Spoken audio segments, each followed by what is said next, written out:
Back in 1984, the original Gremlins wowed audiences with its mixture of humor and black comedy bundled up inside a very clever creature feature. It was a huge success, pulling in $153 million in the US alone, which more than covered its $11 million budget. Almost immediately began talks of a sequel. For the studios, there was just too much franchise potential, and that means, beyond the movies, toys, games, books, and so on. The first scripts for the proposed sequel started coming in, and they were nothing more than slight rehashes of the original. Gizmo gets water on him, gremlins eat after midnight, and proceed to trash a small town. Joe Dante, who directed the original, and Steven Spielberg, who produced the original, read the scripts but passed on all of them. Dante had little interest in doing the same movie again, so he moved on to other projects. Years went by, and one of the executives at Warner Brothers contacted Dante. He told him to come up with an idea for Gremlins 2, and no matter how outlandish, they would make it. Dante contacted writer Chris Haas, who came up with the concept of raising the stakes significantly and moving the Gremlins out of a small town and into New York. Even though the studios wanted something unconventional, they still balked at the idea of Gremlins in New York. Not that they disliked the idea, just that having Gremlins running amok in the city would have made the budget beyond what they were willing to spend. Dante reassured them that they could get around this by having the film set in New York, but having the Gremlins contained inside of a building. Warner Brothers agreed and the production moved forward. Now with a $50 million budget that eclipsed the original, Dante had the daunting task of creating a sequel to a film that was already a certified classic. The new script revolved around Billy and Kate, now living in New York and working for media mogul Daniel Clamp. Gizmo sold to Clamp's genetics lab, and for the sake of not spoiling the entire film, one thing leads to another, and bam, Gremlins. Dante made the film as a satire on the extravagance of where the country was heading. Cable TV, genetic experimentation, and frozen yogurt. He nailed it with the cable TV explosion. Back then, we didn't have hundreds of channels, but here they are showing the cooking channel, the archery channel, and even the golf channel, all of which are here today. Well, maybe not the archery channel. Yet. He even called it with the overly expensive but ultimately bland office work environments that came on later in the 90s.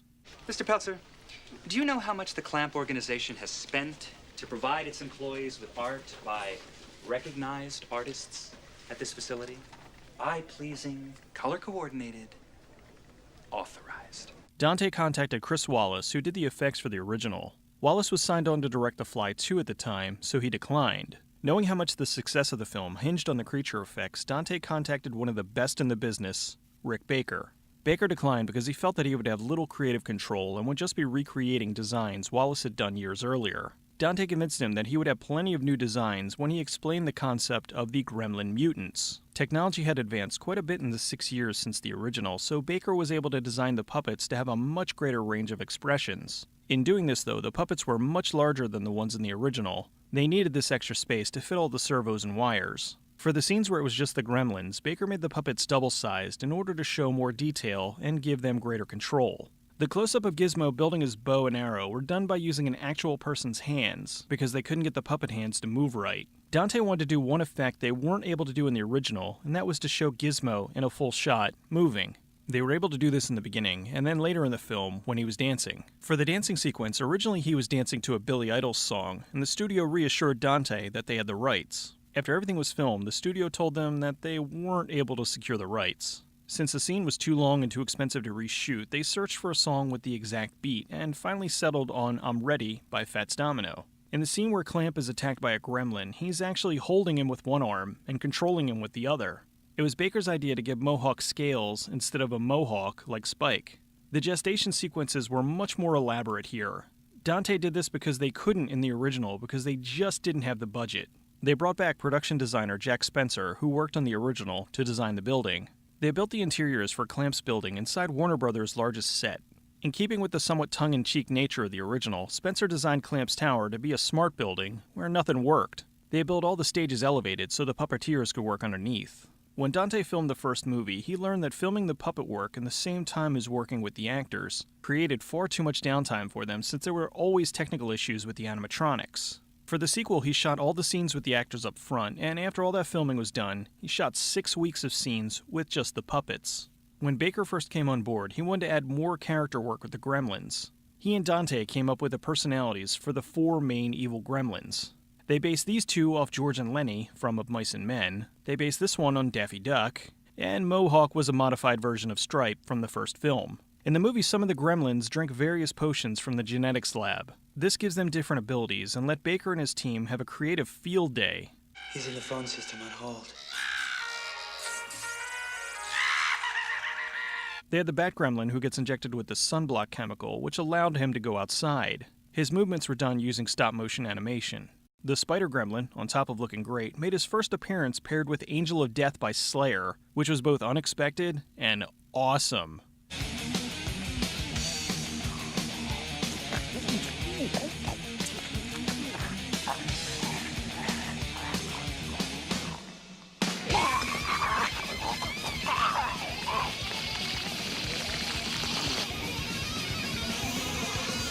For the close-up of the spider, it was controlled with wires and rods, and for the wide shots, it was done with stop-motion animation. However, the most impressive gremlin, in my opinion, was the Brain Gremlin.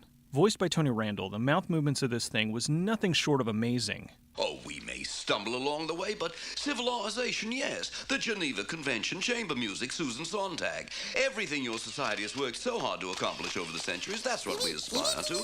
We want to be civilized. I mean, you take a look at this fellow here. They were able to achieve this by using a Gilder fluke, which is a control system used in everything from park animations to dancing water fountains. Howie Mandel returned to voice Gizmo. Frank Welker, who was the voice of Stripe, as well as many other miscellaneous gremlins, returned to do the voice of Mohawk.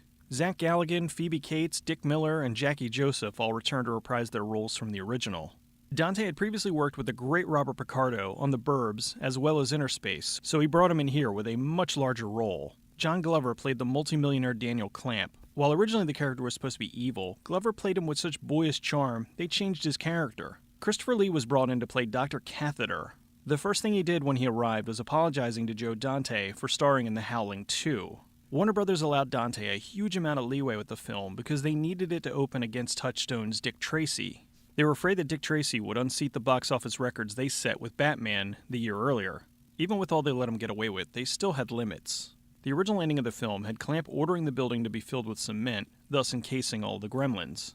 The studio deemed it too expensive and said it made the scenes unfilmable. Dante and Haas had painted themselves into a corner and spent the next few weeks toiling over a new ending. They finally had the idea of frying the gremlins with the electric one. This scene was shot using a miniature set and added opticals for the electrocution. The movie was full of homages, cameos, and clever inside jokes. Daffy on top of the Clamp Tower model was an homage to King Kong. Grandpa Fred was an homage to Grandpa Al from the Munsters, as well as an homage to the late-night horror hosts. The musical sequence was an homage to the movie Dames. This scene was a blatant goof on the Phantom of the Opera, complete with the Phantom going out of focus. The gremlin melting was an homage to The Wizard of Oz. The scene where the Brain Gremlin is transforming is an homage to Dr. Jekyll and Mr. Hyde. The Flasher Gremlin was an homage to the scene in the original movie. The microwave explosion was an homage to the microwave death in the original. When the Bat Gremlin flies out of the lab, it leaves the Batman symbol on the wall, as an homage to the ridiculously successful Batman movie the year earlier. The studio executives at Warner Brothers loved this. The Vectorscope Lab was the name of the lab in Dante's Inner Space. With Sylvester Stallone's permission, they were able to get Gizmo to mimic Stallone's Rambo character. Gizmo's wearing the armband to remember his owner and friend, Mr. Wing. Key Luke, who played Mr. Wing, passed on a year after the film was released. They poked fun at the original film by having this scene where they question the rules. Okay, wait. What if one of them eats something at 11 o'clock, but then he gets something stuck in his teeth? Yeah, like a caraway seed or a sesame seed. Whatever, right. And then after 12 o'clock, it comes out. Now, he didn't eat that after midnight. Yeah, that's Look, right. I didn't make the rules, okay? Rules. I don't believe this. As well as a few jabs at merchandising. It's funny, I look at him, you know what I see? What's that, sir? Dolls with suction cups staring out car windows. The scene where the mother drags the daughter out of the movie was inspired by real events. During a screening of Gremlins, an angry mother lambasted Dante for making such a grotesque film. As a joke to Rick Baker, Dante included a scene from the film Octoman, which is the first film that Baker worked on. He designed the Octoman costume. The cameo list in this is a mile long. John Astin, Charlie Haas, composer Jerry Goldsmith and his wife Carol, Jason Presson, Henry Gibson, Julia Sweeney, Hulk Hogan, Bubba Smith, Dick Butkus, Kathleen Freeman, Dick Bartell, Getty Watanabe, Kenneth Tobey, and even Dante himself as Grandpa Fred's director. Movie critic Leonard Maltin trashed the original Gremlins. As retaliation, Dante offered for him to have a cameo in the sequel where he gets killed. Maltin, having a good sense of humor, agreed and gets eviscerated by the Gremlins. He went on to give Gremlins 2 3 out of 4 and called the scene a gratuitous cameo. When Steven Spielberg saw the first cut of the film, he said there were too many Gremlins scenes, so they had to scale it back. Considering there's a full Gremlins song and dance number, it's hard to imagine this film with more Gremlins. After over 5 months of shooting, the film finally wrapped and was released into theaters on June 15, 1990. While it did go up against Dick Tracy like they wanted it to, it did little to affect it and came in 4th place, while Tracy opened in 1st and was one of the biggest moneymakers that year. The movie was a flop and only made back 41 of its $50 million budget domestically. It's unclear as to why Gremlins 2 wasn't a success. Critics liked it, but audiences didn't seem interested. Perhaps it was too far removed from the original. Dante believed the movie was a failure due to it being released so long after the original. It had lost too much momentum that the original one created, so by the time it was released, audiences didn't care anymore. Had it have come out a year or two after the first, it most likely would have been a huge hit.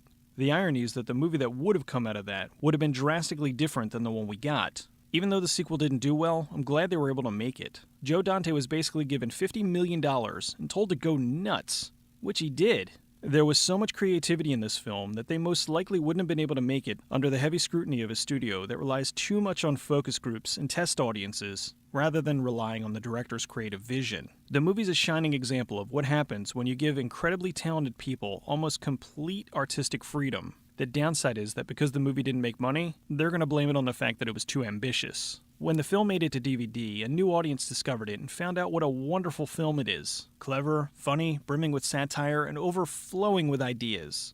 Dante even broke the fourth wall to incorporate the audience into the film. The movie gets so much right, it's a tragedy that it's often overlooked. It's a sequel that goes above and beyond everything from its predecessor. While the original Gremlins is a well-deserved classic and a movie that I love, Gremlins 2 is better in every way.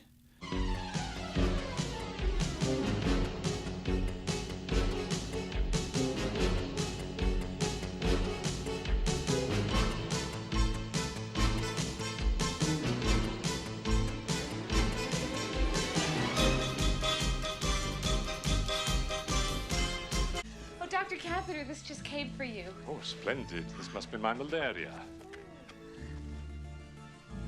Just rabies. I've got rabies. And I'm supposed to get the flu this week. Well, I think we have the flu out back order. Could I have that, Peggy? Oh, yes, sure. Thank you.